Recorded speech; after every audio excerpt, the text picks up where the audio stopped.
Hi. Hi, Good to see you again. Thank you very much. I'm well. Thank you. You're always frustrated that people are pressuring you, it seems like, to make a peace deal. And I don't know if they fully understand what it would mean if Ukraine lost this war.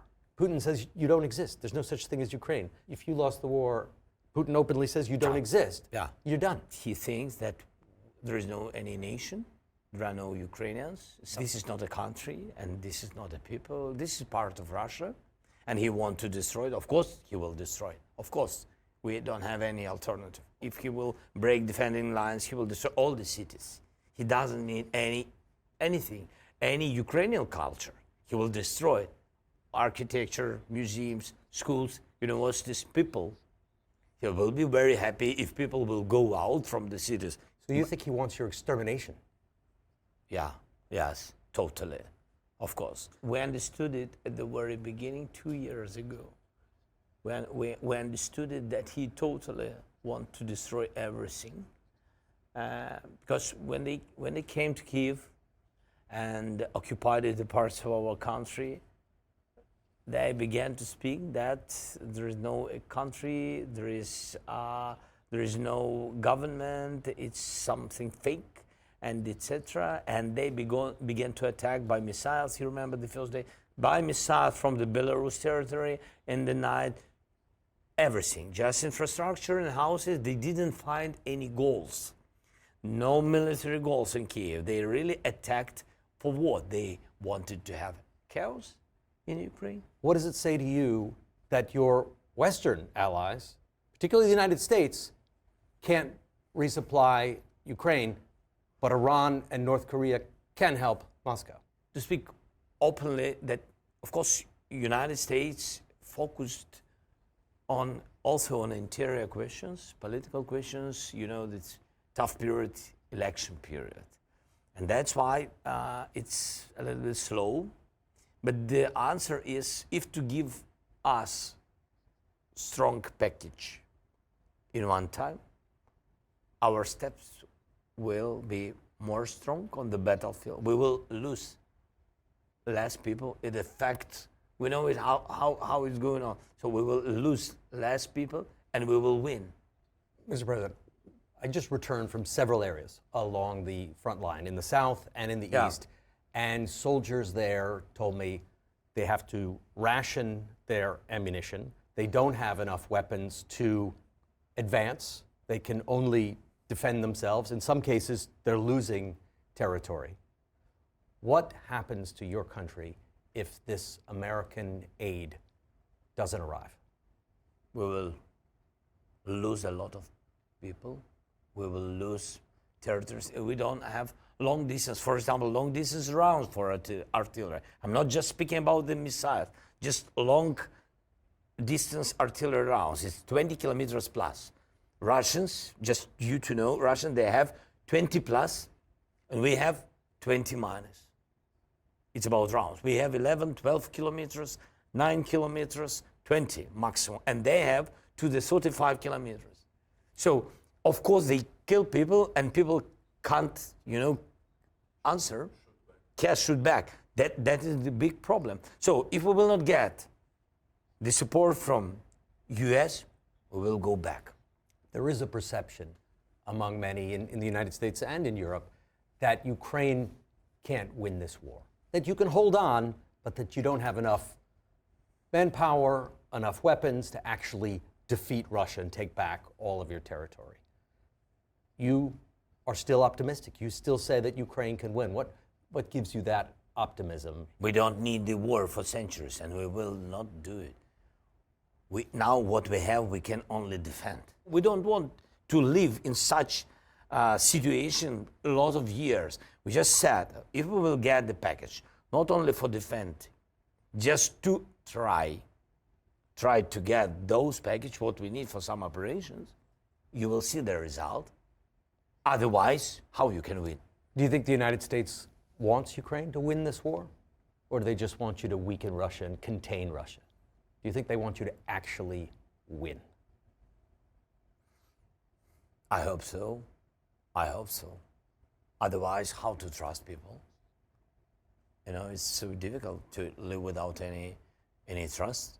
So I mean, we count on our partners, and I hope that it's not only words. That really, it's not about how to make Russians more weak. It's about how to make us more strong.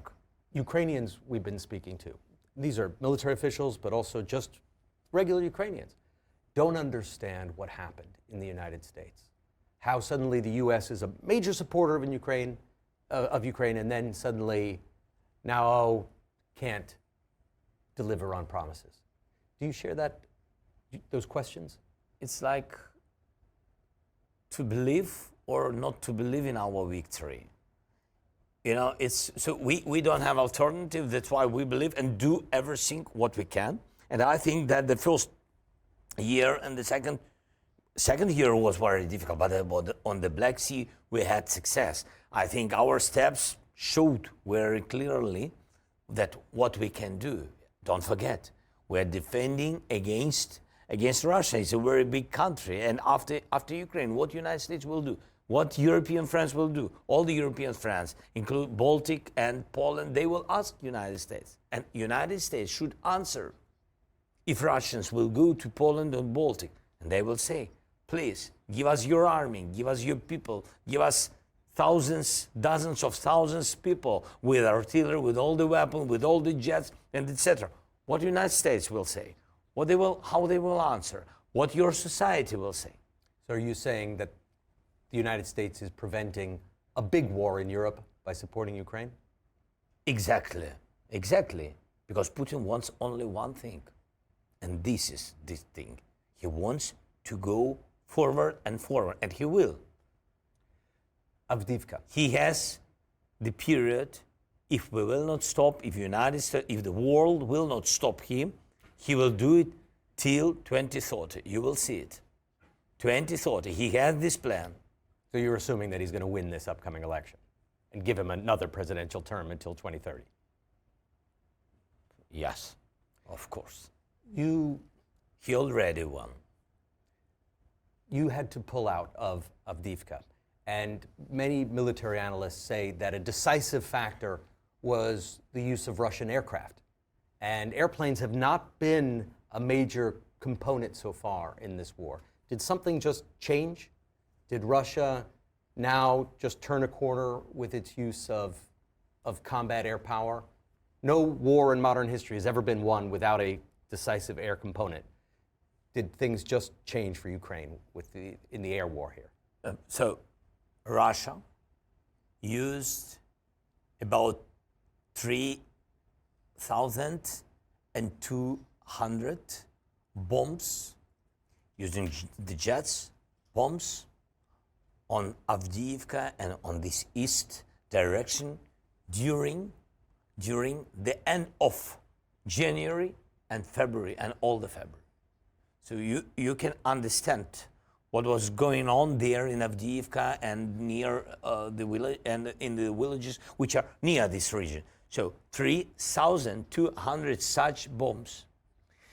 There is only one key to destroy their air fleet.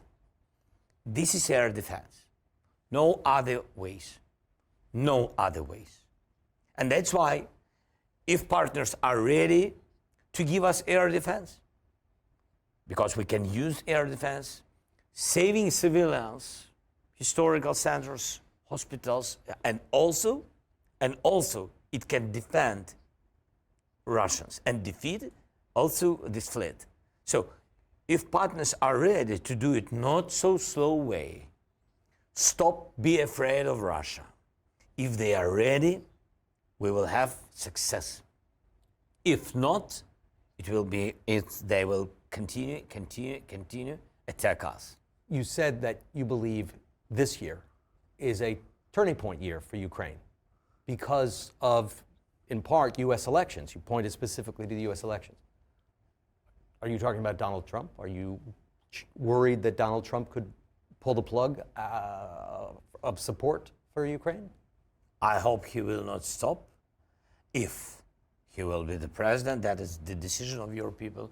of course. And I hope that the policy of the country will not change. I have, again, to trust that situation and the society, because really mostly people push the leaders and change their mind. And that's why I count on the American people. Mostly they are on our way, on our side. And that's why I count especially on that. We need justice, we need peace, but just to understand what will be. Because we are in war. And we are not in the political war, not in election war, we are in real war. That's why we have to understand before.